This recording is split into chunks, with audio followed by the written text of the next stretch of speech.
হ্যাঁ মোফাজ্জল সাহেব আছেন এখানে, ওখানে তো ক্লিয়ার হয়ে গেছে। এবার যদুপুরে এখানে উনি এনারা বলছেন যে ওনার সাথে কথা বলবো, তারপরে একটা ক্লিয়ারেন্স নিয়ে এখান থেকে ওনারা রিলিজ করবেন।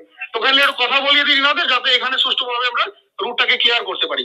একটু সাহেব বলছেন। আমি কালীচক থানা থেকে পিসি অফিসার কৌশিক বাবু বলছি। আচ্ছা কথা বলুন। হ্যাঁ হ্যাঁ তো হ্যাঁ সাহেব প্রণাম নেবেন। হ্যাঁ বলছি সুজাপুরে যেটা তো মিটমাট হলো, এবার যদুপুরের লোকজনের আপনার প্রতি অগাধ বিশ্বাস এবং ওনারা আপনার কথা শোনার পরে ওনারা রাস্তা অবরোধ তুলবেন। একটু কাইন্ডলি কথা বলে নিন ওনাদের সাথে। হ্যাঁ কথা বলে নেব ভাই। হ্যালো হ্যালো হ্যালো আসসালামু আলাইকুম। ওয়ালাইকুম আসসালাম। মাইকে দে আমি বলে দিচ্ছি। বলেন স্যার। Hello hello sir. হ্যাঁ হ্যালো রেকর্ডিং হচ্ছে। মোফাক্কেরুল ইসলাম বলছি। আপনি কি এখানে আসতে পারবেন স্যার? না আমি রায়গঞ্জের দিকে চলে এসেছি। রায়গঞ্জ আপনার তো কথা শুনলাম কি মোথাবাড়ি আপনি গেছেন? না মোথাবাড়ি থেকে ওটা উঠে গিয়েছি। বলছি কি শোনো হ্যালো। হ্যাঁ ডিএমএসপির সাথে কথা হয়েছে, 4 দিন সময় নিয়েছে। 4 দিন। হ্যাঁ তোমরা এখন উঠে যাও, আমি পরে দেখছি আবার আসবো 4 দিনের মধ্যে। আপনি তো 4 দিন সময় দিলাম, একটু আপনি এখানে আসতে বলো। আপনি তো শুনলাম নাকি মোথাবাড়ি গিয়েছেন? না মোথাবাড়ি থেকে বেরিয়ে গেছি আমি, ওটা উঠেছে। একটু বিচ্ছন্ন হাতাবাতি হয়ে গেছে করে দিয়েছে ওখানে।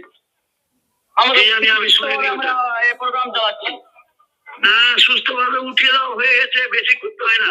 যাও উঠাও। 4 দিন পরে শুনতে না না বলছি 4 দিন পরে যদি এরা কাজ না করে তাহলে আবার এটা হবে।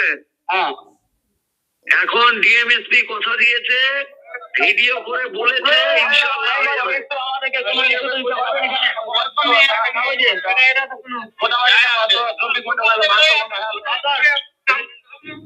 হ্যালো আমাদেরকে একটু সাদা ব্যাপারে লিখে দিতে পারেন? আপনাদের প্রতিনিধি আছে। কে আছে? কে? আমি বিজয় সাহেবের কথা বলছি যে ফোনে। কে সাহেব? সাহেব আপনার নাম বলতে পারছেন? আমি কৌশিক বাবু বলছি থানা থেকে। সাব ইন্সপেক্টর কৌশিক বাবু। ও সাব ইন্সপেক্টর সাহেব।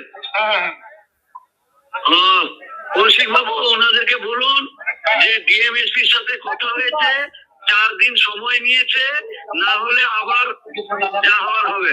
এটা আমি বোঝাচ্ছি ওনাদেরকে 4 দিনের মধ্যে পোর্টালটা ক্লিয়ার করে দেওয়া হবে, না হলে পূর্ণ সহযোগিতা পুলিশের তরফ থেকে। হ্যাঁ আমি বলেন আমার কথা বলেন যে আমি বলছি। হ্যাঁ এইটাই একটু বুঝিয়ে দেন, তাহলে ওনারা বুঝে যাবেন। আপনার উপরে ওনাদের মাইকে না হলে মোবাইলটা মাইকে ধরেন, আমি বলে দিচ্ছি। আচ্ছা মাইকে ধরে দিন, উনি কথা বলবেন। আপনারা কেউ চিল্লাবেন না, আমি বলছি।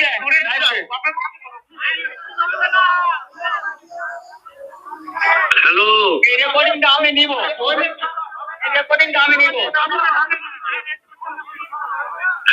Hello hello sir. হ্যাঁ হ্যালো আমাদেরকে লিখিত দিয়ে দেন না এখানে প্রতিনিধি। আমি মোফাক্কেরুল ইসলাম বলছি, আপনার লিখিত দিতে হবে। মোফাক্কেরুল ইসলাম ভাই আছে কি? দে মাইকে। হ্যালো হ্যাঁ বলেন স্যার। আসসালামু আলাইকুম। ওয়ালাইকুম সালাম। নামটা বলেন। আমি মোফাক্কেরুল ইসলাম বলছি।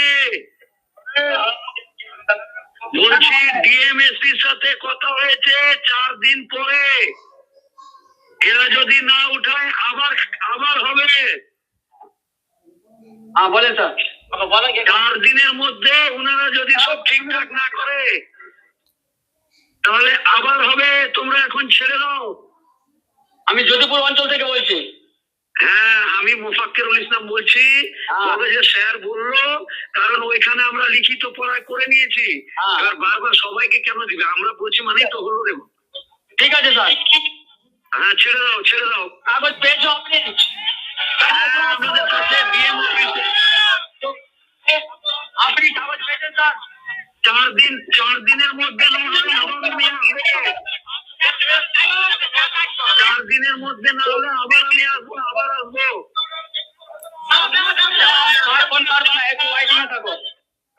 4 দিনের মধ্যে না হলে আবার আসবো আমি।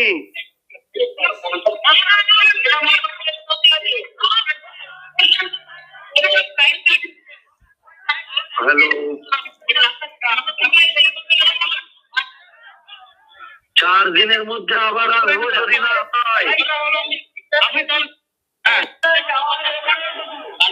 হ্যালো, আসসালামু আলাইকুম।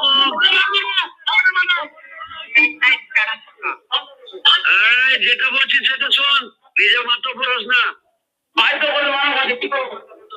হ্যালো হ্যালো, বলছি মোথা বাড়িতে 24 ঘন্টা টাইম নিয়েছিল, এখন 72 ঘন্টা হয়ে গেছে, কাগজ কিছু হয়নি।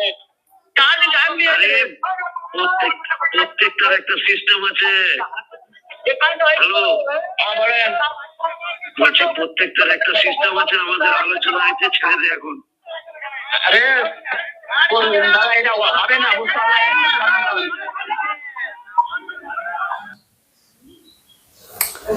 এই হচ্ছে ফুল রেকর্ডিংয়ের অডিও, যেটা আমি আপনাদেরকে শোনালাম। থানা সাব ইন্সপেক্টর কৌশিক বাবু এবং মোফাক্কেরুল ইসলামের কর রেকর্ডিং, যেটা ইতিমধ্যেই কাল থেকেই সোশ্যাল মিডিয়াতে এসছে।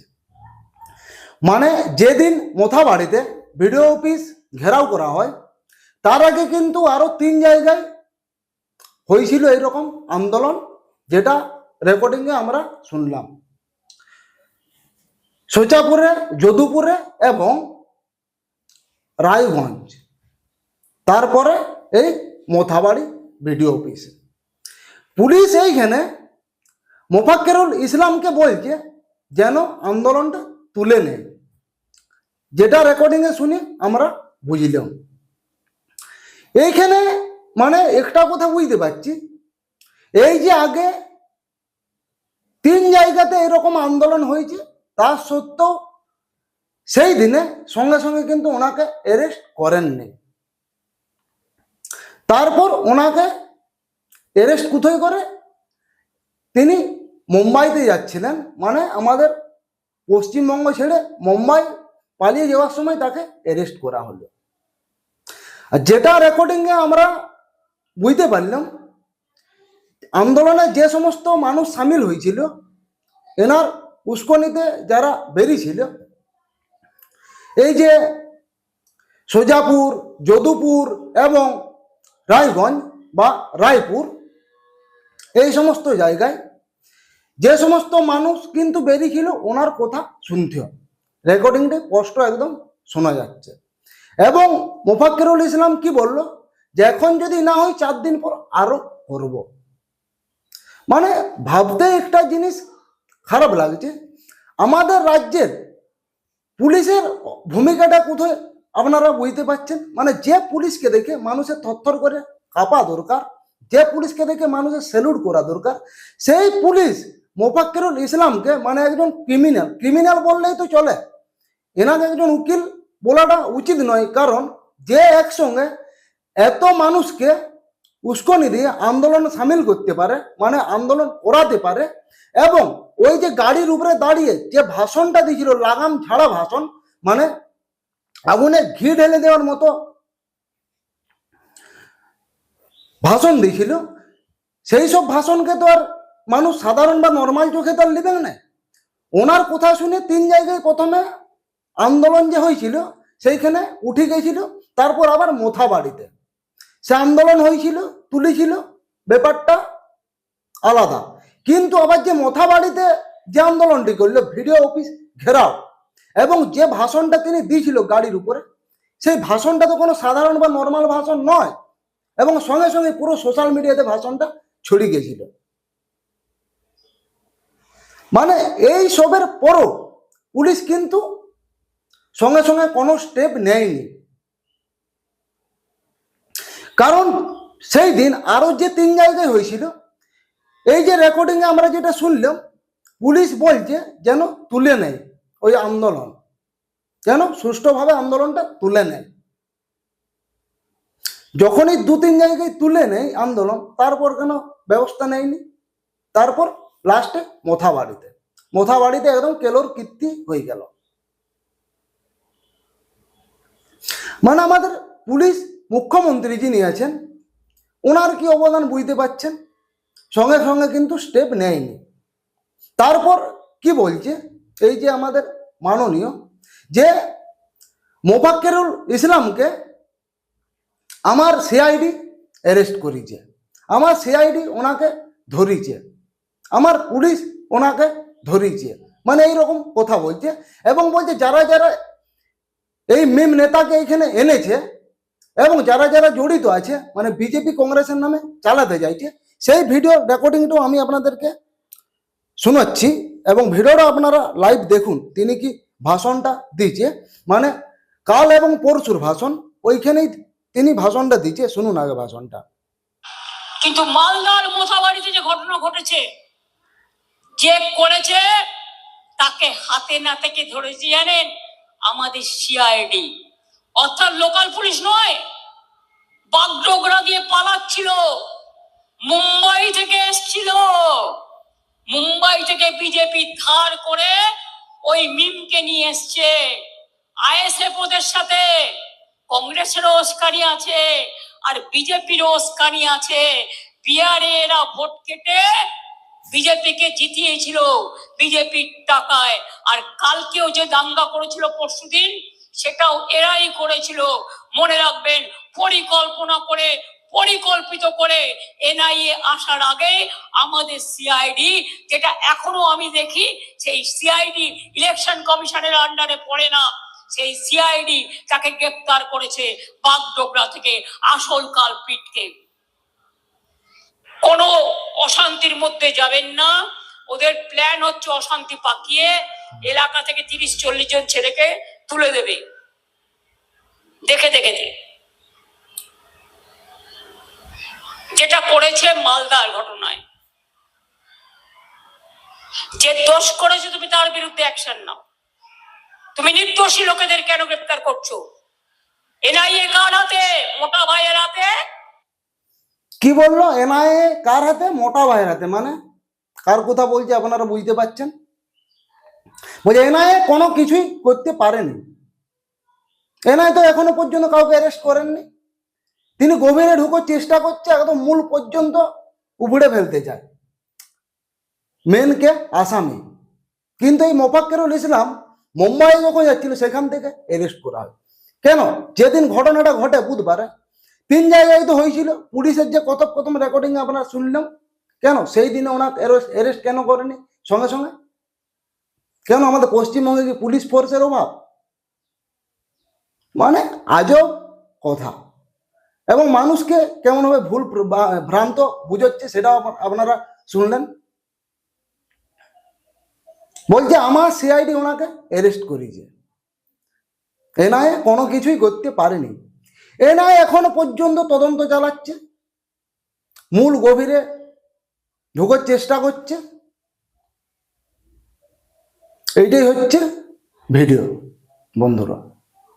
তবে এখানে পুলিশ যেভাবে মোফাক্কেরুল ইসলামকে বলছে যে দাঙ্গাটা যেন সুষ্ঠুভাবে তুলিলে যেন না হয়, মানে পুলিশের হাতে যেটা পাওয়ার, যেটা ক্ষমতা, সেই পাওয়ার আর ক্ষমতাটা দেখাতেই পাচ্ছে না। তার জন্য বলতে হচ্ছে যেন সুষ্ঠুভাবে তুলে নেয়। প্রথমে কি বললো যে যে পুলিশকে রেখে মানুষের থরথর করে কাঁপা উচিত, পুলিশের যেটা পাওয়ার, সেই পাওয়ারটা মানে কোনো কাজেই লাগাতে পারছে না। একটা ক্রিমিনালকে বলতে হচ্ছে যে তুলি না সুষ্ঠুভাবে আন্দোলনটা। একবার শুধু অর্ডার দিলেই হচ্ছে। আমাদের ওয়েস্ট বেঙ্গলে যে পুলিশ ফোর্স আছে, এইসব দাঙ্গা ঠিক করতে মিনিমাম 1 ঘন্টাও লাগবে না। ইউপির ঘটনাটা মনে আছে, আইল্লা মোহাম্মদ রাস্তায় কেমন আন্দোলন করছিল, ইউপির পুলিশ একদম সোজা করে দিল কয়েক ঘন্টার মধ্যে। সেরকম আমাদের ওয়েস্ট বেঙ্গলেও পুলিশের কোনো অভাব নেই, শুধু একবার পারমিশন দেওয়ার দাম। মানে পাওয়ারটাকে কাজে লাগানোর জন্য পারমিশন তো চাই, কিন্তু সেটা পাওয়ারটা কাজে লাগানোর জন্য পারমিশনটাই তারা পাচ্ছে না। কি আর করবে পুলিশ? তো বন্ধুরা, আজকের এই ভিডিওটা এই পর্যন্ত। আপনাদের যদি ভিডিওটা ভালো লাগে অবশ্যই ভিডিওটিকে লাইক এবং শেয়ার করুন, এবং এই চ্যানেলে আপনারা যদি ভিজিট করে থাকেন অবশ্যই চ্যানেলটিকে সাবস্ক্রাইব করুন।